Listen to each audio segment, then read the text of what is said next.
Bonjour, c'est Youssef. Bonjour, Mohamed Bahaddin. صباح الخير.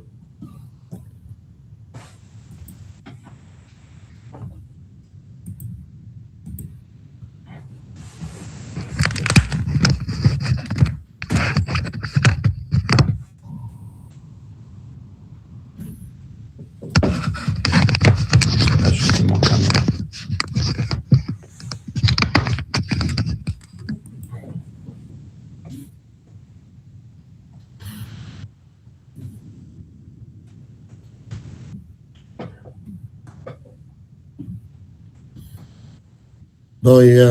دونك راهم يدخلوا غير بشويه اون اتون ان شاء الله حتى يدخلوا كاع. Alors, on est quand même, normalement, le live commence dans 10 minutes, mais c'est correct. Donc, tu as lancé le live sur... Non, sur 14h30, hein, ça va commencer maintenant. Le minutage, ça dérive d'un دوكا. Tu as lancé le live sur YouTube là? Là, sur Google Meet. Non, tu diffuses pas directement sur YouTube? Non, je ne diffuse pas directement. Non. Ah, d'accord.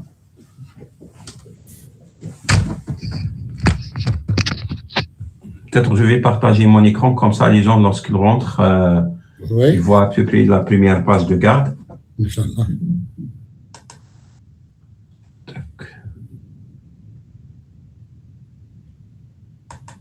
Est-ce que vous m'entendez, جماعة راكم تسمعوا فينا؟ قولوا لنا راكم تسمعوا فينا.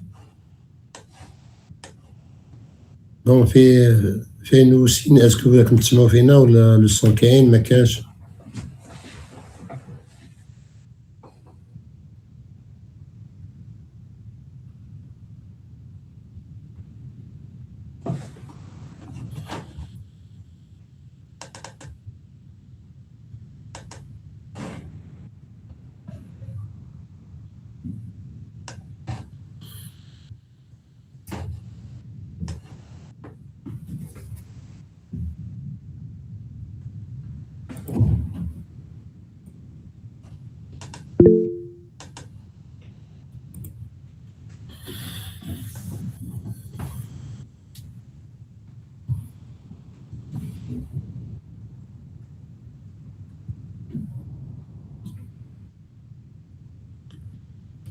Bienvenue, cher frère معنا الله يحفظك صحيت فاتح سي ماشي فاتح سي صا.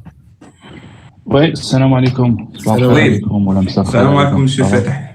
Ça va? Fatah il est de Montréal. C'est un Taïwanais. كي راكم دايرين صافا؟ والله الحمد لله. الله يحفظك يحفظك خويا تبارك الله فيك.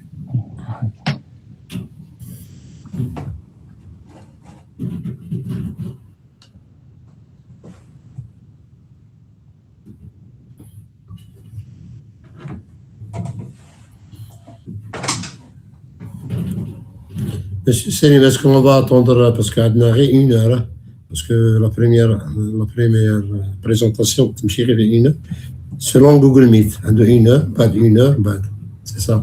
Mais après une heure, on peut utiliser le même link pour se connecter. Bien sûr, normalement, sinon on va changer, c'est bon, une solution quand même.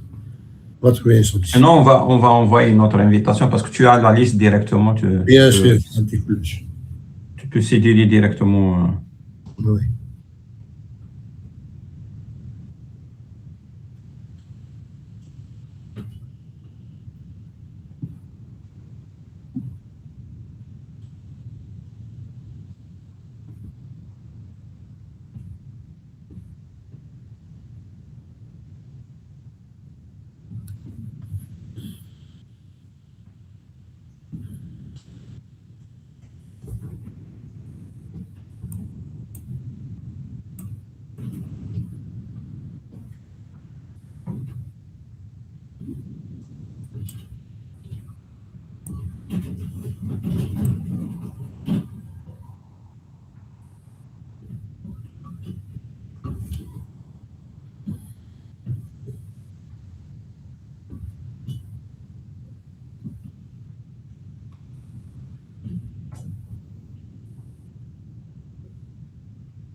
Mohamed, tu vas enregistrer la présentation. Après, on va la diffuser sur la chaîne.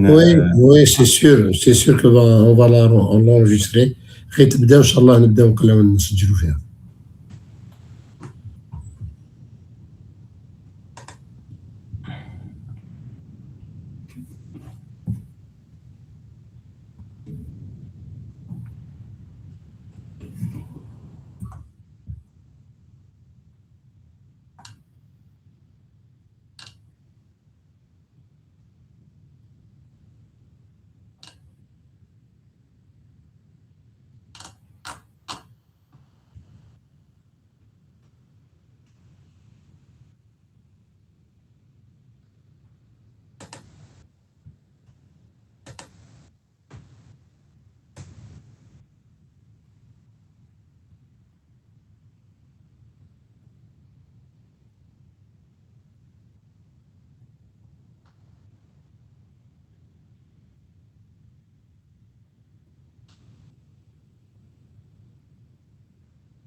Je pense qu'on peut quand même commencer, Mohamed, parce que comme ça, les gens qui vont nous rejoindre. Alors, Bon, salam alaikum, Jumu'ah Mubarak, Inch'Allah. Bon, ce soir, on va présenter un nouveau thème. C'est gouvernement digital plateforme, présenté par Monsieur Selim. Et soyez les bienvenus parce que l'autre fois, quand des gens ne m'ont ماذا بينا اليوم يشاركوا des questions يكونوا في الفايدة إن شاء الله بإذن الله.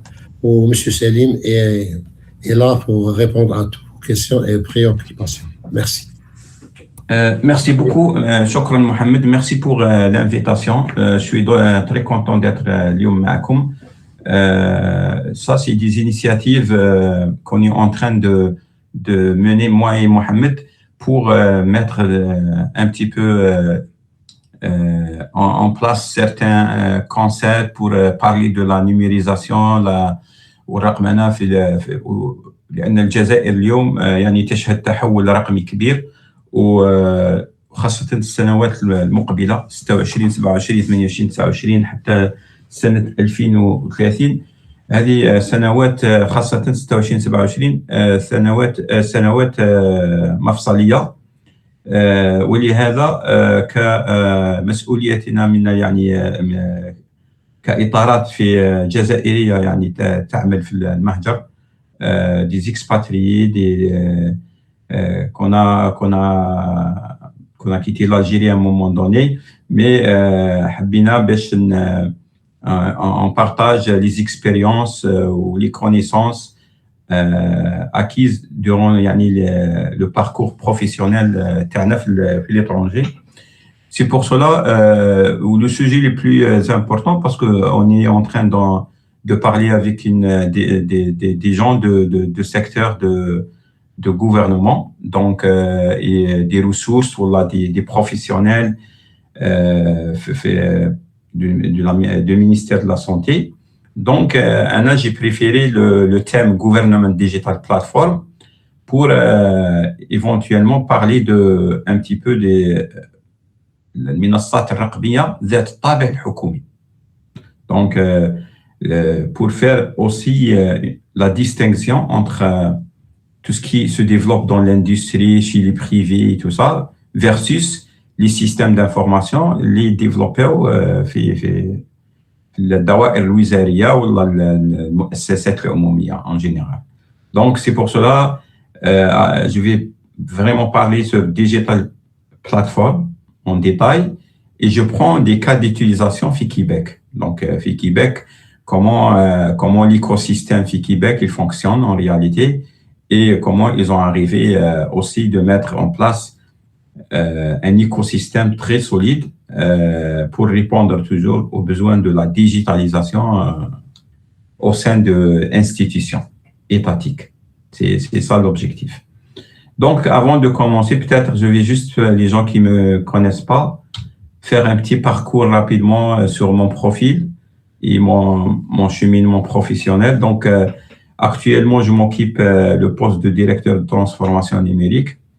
Je suis spécialisé en architecture des solutions de données analytiques.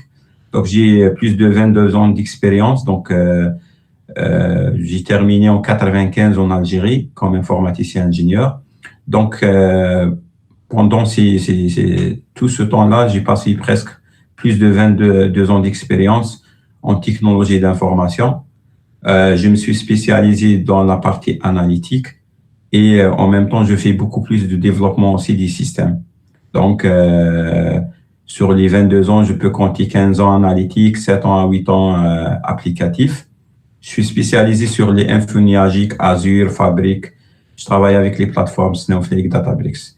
Côté professionnel, j'ai un petit peu dessiné ce diagramme de timeline. Je suis beaucoup plus visuel. Donc ici, je peux dire entre la phase Algérie, donc j'étais ingénieur informaticien, comme tout le monde, lorsqu'il sort dans le temps. Donc, on a nos diplômes, on cherche du travail. Donc, je travaillais presque une année dans un bureau d'études d'urbanisme comme informaticien chargé de parc informatique, des applications, des bases à l'époque, Clipper. Après certain temps, une année, j'ai trouvé une autre opportunité et je me suis lancé 3 ans avec la Cacobat. J'étais le régional à l'époque de Sétif, donc chef département informatique. Donc, la Cacobat, dans cette période de 1999-2002, elle est classée la société d'État ou l'assurance, c'est une assurance. Elle est classée, elle est le mieux gérée en informatique après son attraque. Et dans le temps, déjà, on développe avec SQL Server et VB6. Déjà, on a un parc informatique, SQL Server. J'ai commencé avec SQL Server de la Cacobat. Donc, j'ai immigré au Canada. Au Canada, j'ai travaillé dans les premières années comme développeur intégrateur ERP. Donc, j'ai commencé un petit peu de mettre en place un profil. Et donc, j'ai commencé comme tout le monde, un développeur intégrateur ERP, mais c'est pas pour une compagnie comme les intégrateurs ERP, comme SAP ou d'autres. C'est une compagnie, c'est une start-up montréalaise qui a pris l'initiative de développer un ERP from scratch pour l'industrie de vêtements. Et moi, j'ai eu la chance de travailler au back-end et c'est moi qui ai designé toute la base de données de ce système qui a été vendu partout dans le monde. Et cette compagnie a été achetée par une firme américaine qui s'appelle aujourd'hui CGS. C'est C'est un joueur mondial dans cette industrie. Donc, après cette expérience, j'ai commencé à développer un petit peu le fait que j'ai travaillé autour de SQL. Donc, nativement, je m'intéresse aux produits qui sont autour de SQL. Et en 2005, Microsoft elle a commencé à faire sortir les outils d'intégration de données, de reporting et d'analytique. Ce qui est, à un moment donné, on a un stack Microsoft qui s'appelle MSBI, Microsoft Business Intelligence. Là, je me suis développé, j'ai créé mon profil comme un consultant MSBI. Et là, j'ai créé ma compagnie Aromsoft.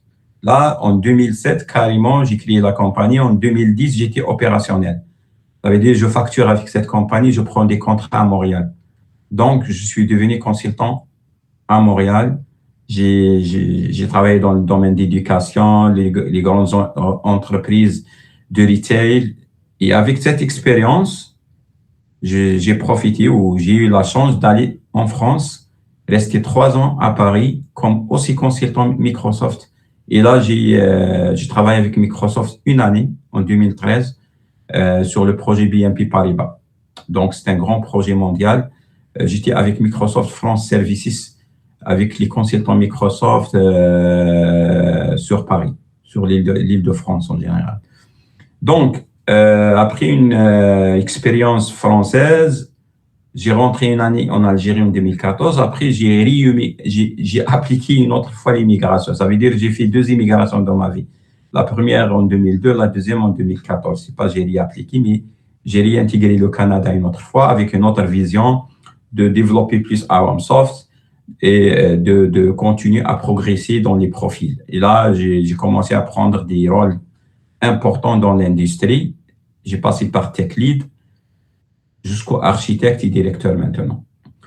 Les 2 dernières années, je travaillais dans les sphères gouvernementales québécoises. Donc, j'étais derrière le succès de PSTQ, le programme de ARIMA d'immigration, qui a été sorti en août 2025. Et aujourd'hui, je suis je suis conseiller au ministère de la Santé ici au Québec. Donc, sur la partie analytique, par contre. Mais au MIFI, le MIFI, c'est le ministère de l'Immigration, j'étais sur la partie applicative. C'est des grands projets d'envergure. Et là où j'ai développé toutes mes compétences de cette idée de digital platform gouvernementale. Donc, voilà, ça s'explique qu'un profil, ça se construit dans le temps. Donc, le diplôme, c'est quelque chose. Le diplôme, c'est bien d'avoir des diplômes, mais l'industrie, c'est autre chose. C'est pour ces raisons, il y a toujours 2 voies. Il y a la voie académique et la voie industrie. Donc, avant de commencer notre présentation, j'aime partager avec vous ce slide-là qui un petit peu démontre dans toute industrie, comme on dit, une image vaut mieux que 1000 mots.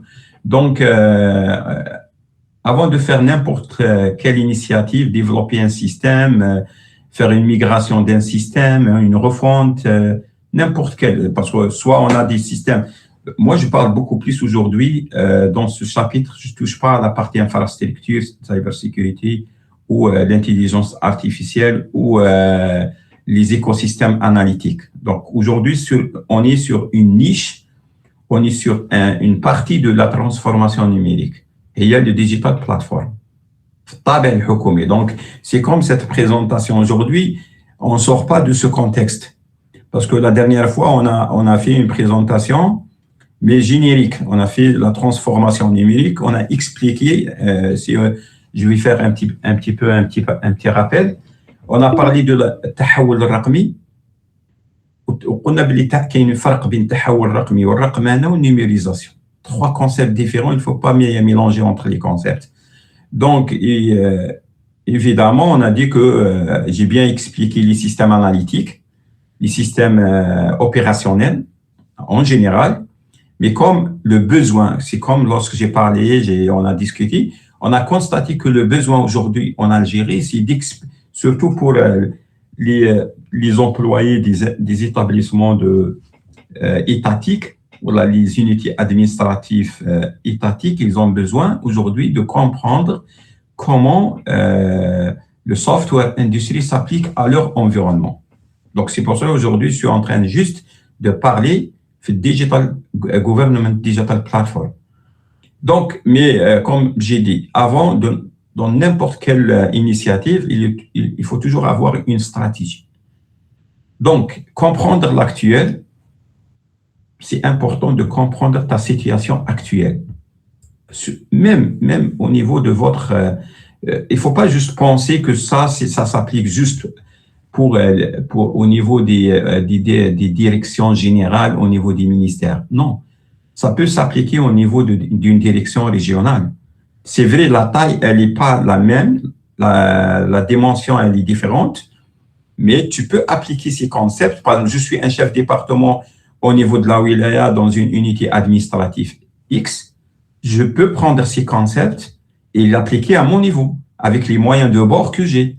C'est vrai, je n'ai pas un budget colossal, je n'ai pas des ressources énormes, je n'ai pas les moyens, mais quand même, si je veux faire un bon travail, normalisé, standardisé, je peux effectivement appliquer ces concepts. Donc, je dois comprendre l'état actuel. Je dois définir ma cible. C'est quoi l'avenir? C'est quoi le point de destination finale? Est-ce que je peux atteindre ce point de destination finale dans un mois, 2 mois, 3 mois? Je ne sais pas. Mais au moins, tu comprends l'actuel, tu traces l'avenir, et après, entre-temps, tu vas faire une phase de transition. De se doter avec les moyens à bord pour arriver à ton but. Donc, c'est pour ça qu'on dit l'organisation d'aujourd'hui versus l'organisation de demain. Donc, ça, c'est un slide générique dans le domaine des affaires. C'est pas ça peut s'appliquer sur n'importe quelle industrie. Ça, c'est quelque chose de concept. Et moi, toujours, j'aime commencer avec les concepts pour élargir un petit peu l'état d'esprit et que les gens comprennent un petit peu les concepts de base. Parce que tu peux googler sur Google ou faire des recherches, tu trouves ces concepts. Donc, tu peux développer en quelque sorte les concepts. Après, on rentre dans le détail. Donc, next. Donc, comme aujourd'hui, on va focuser sur les systèmes opérationnels, si on dit digital platform, ça veut dire que je suis dans le domaine des systèmes d'information, des systèmes opérationnels. Et à haut niveau, un système d'information ou un système opérationnel, ce qu'on appelle le OLTP system en anglais, parce qu'on a les OLAP systems et on a les OLTP systems. Les OLTP systems, c'est ça, les OLAP, c'est tout ce qui est analytique. Donc, ça, c'est déjà des acronymes qu'on peut les chercher, on peut trouver ça sur Internet. Donc, dans le système d'information ou OLTP system, on a toujours, pour aboutir ou pour à haut niveau arriver à livrer un système, tu as besoin de passer par des étapes. Donc, tu as une phase d'analyse d'affaires, une analyse fonctionnelle. Moi, ça, c'est juste un aperçu. Après, on va un petit peu rentrer dans le détail. Tu as une couche de conception technique qui englobe la conception. Donc, ça n'a rien à voir. Il faut faire la distinction entre la conception et la réalisation. Donc, dans la phase de la conception, après toute cette analyse d'affaires, l'analyse fonctionnelle, et quand on arrive dans la partie squad et tout ça, je vais donner la parole à Fateh, qui exprime un petit peu un rôle important qu'il joue dans une organisation aujourd'hui. Donc ici, par exemple, l'architecture de données, dans la partie conception technique, on a l'architecture de données, on a l'architecture logicielle et on a l'architecture solution. Si on peut dire l'architecte de solution, il a un grade plus élevé par rapport à l'architecte de solution et l'architecte de logiciel et de données. Ça, c'est clair. L'architecte de solution, c'est le mieux placé dans l'organisation par rapport à ce type de livrable ou ce type de rôle, architecture. Donc, si on parle de l'architecture dans notre domaine, c'est vaste. Mais pratico-pratique, c'est ça, les rôles recherchés aujourd'hui dans les SI. Après, tu as une équipe de réalisation, forme des squads. Et les squads, c'est un concept aussi, une équipe de réalisation qui est structurée autour d'une équipe de travail. Et nous, on a monté un petit peu un squad IT pour aussi divulgariser ces concepts d'escouade. Après, je rentre un petit peu la finalité, qu'est-ce qu'on doit livrer. C'est sûr qu'il y a des automatisations de processus. Il y a aussi les échanges entre les systèmes et l'intégration entre les systèmes. Parce que je développe un système à mon niveau, mais je peux le partager, la donnée avec d'autres institutions ministérielles ou avec d'autres organisations, parce qu'on vit dans un écosystème global. Donc, à haut niveau, les systèmes d'information, c'est ça les concepts. Donc, par contre, pour arriver à quelque part à implémenter ces systèmes de digital platform government, il faut qu'on commence à comprendre un concept qui est un concept solide. Sans ce concept, si on ne respecte pas ces concepts, on ne peut pas arriver à un moment donné où on peut avoir un système, je peux dire un système handicapé, on peut avoir un système qui a qui a besoin beaucoup plus de support. On peut livrer quelque chose, mais après certain temps, parce que lorsqu'on livre quelque chose, ça veut dire qu'on a écoulé le budget. Donc, si par exemple, et on a passé 2 ans, donc j'ai pris le temps de 2 ans pour faire la mise en place d'un système, d'une plateforme. Je ne respecte pas ces concepts. Ça veut dire que j'ai carrément dépensé du budget,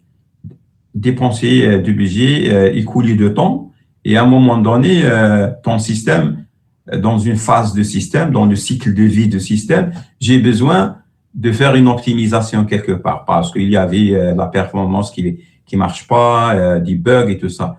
Mais le temps de faire toute cette optimisation ou amélioration, c'est une dette technique ou c'est un fardeau. Et l'administration n'accepte pas ça. Parce que les gens qui décident et les gens qui mettent de l'argent sur la table, ils ne comprennent pas ces concepts. Tu peux les impressionner pour avoir ton système. Tu peux faire du show, c'est pas grave, tu peux faire ça. Mais est-ce que dans le temps, ton système, il va persister? Et là, c'est ça la nerf de guerre. Si tu ne respectes pas ça, tu auras des problèmes dans l'avenir. Tu perds de confiance, tu perds beaucoup de choses. Donc, c'est pour ces raisons, commencer sur des bases solides, comprendre ces concepts. Et ce concept que je suis en train d'afficher, c'est universel. Ça s'appelle People Process Technology, PPT. Il faut bien se rappeler de ce mot. Ici, c'est en français, mais People, c'est l'humain, la partie, toutes les ressources impliquées dans la mise en place de ce système. Le process, c'est les mécaniques ou le qawanin derrière ce système. Et la technologie, c'est le stack technologique derrière. Donc, il faut mettre ensemble le PPT, le People Process Technology, et dans chaque volet de ce concept, il faut bien mettre les efforts, les ressources, les moyens pour que chaque partie joue son rôle. Et on va détailler en détail toutes ces 3 parties aujourd'hui. Donc, par exemple, je commence avec parce que je suis dans la partie People. Donc, j'ai dit le succès de la mise en place d'une plateforme digitale dépend fortement de l'adhésion des équipes, de leur formation et de leur capacité de apprendre les nouveaux outils. Ça veut dire qu'il y a un petit... Donc, ça veut dire que la partie humaine, elle est importante. Donc, si déjà la partie humaine et les ressources, philosophiquement, ils sont un petit peu loin de cet objectif, ça veut dire que j'ai besoin d'une étape pour amener ces gens-là à cette adhésion. Il faut voilà, ce système, c'est notre patrimoine, c'est notre travail, c'est notre avenir. لازم ندخلوا في نندمجوا في هذا المسار تاع التحول الرقمي.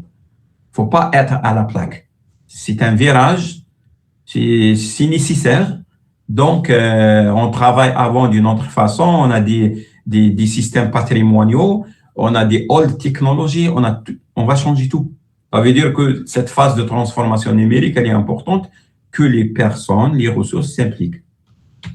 Donc, toujours, je reste dans l'aspect people. Et je peux un petit peu, et c'est là où peut-être on va un petit peu parler avec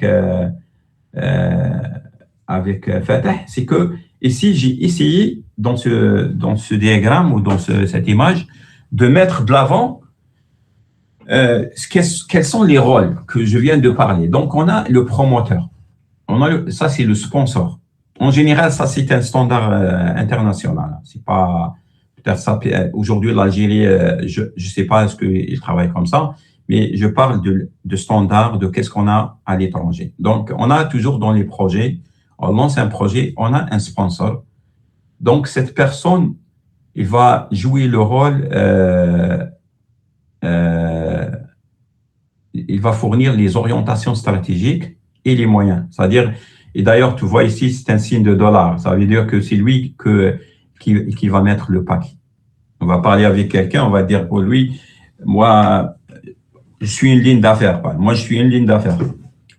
Parce que comment c'est organisé dans les organisations à l'étranger, notamment au Canada, même à l'intérieur des organisations, on a le concept de client-serveur. Tu as le département IT, tu as les lignes d'affaires. Donc, les lignes d'affaires, ils vont appliquer des demandes pour le IT. Ils vont frapper la porte, ils disent, oh, on a besoin de développer un système qui fait ça. Ça, c'est la ligne d'affaires, genre département comptabilité, fiscalité, département ressources humaines, marketing, sales. Donc, ils ont besoin de mettre en place un système. Donc, la ligne d'affaires, ou ce qu'on appelle la ligne d'affaires ou le business line en anglais, il faut dans tout ça, il faut créer un petit peu de la politique. C'est qui va financer ce système? Là, il y a de la politique qui va jouer. Ça n'a rien à voir avec l'informatique. Il y a des lunchs, il y a des contacts, il y a beaucoup de choses. Donc, cette ligne d'affaires, elle va chercher un sponsor. Genre, il est capable de mettre $1 million. C'est qui va financer ce $1 million et donner sur 3 ans $1 million pour mettre en place ce système? Ce sponsor, c'est lui qui commence à divulgariser, parler de ce projet, trouver des moyens d'influence, c'est ça le bon terme, à un moment donné pour que ce projet passe à la CA, le conseil d'administration, il sera approuvé. Donc ça, c'est le rôle un petit peu. Après, il y a le rôle, je vais peut-être, je vais donner le rôle, donc je vais citer les rôles, après je vais donner pour plus de détails, parce qu'on a quelqu'un qui s'occupe, vraiment, il occupe ce rôle dans une organisation aujourd'hui. C'est un témoignage direct. Donc, comme ça, sans aller dans le détail des détails, parce qu'on n'a pas beaucoup de temps, mais au moins, dans quelques minutes, il va nous donner son retour d'expérience. Donc, on a le PO, le Product Owner.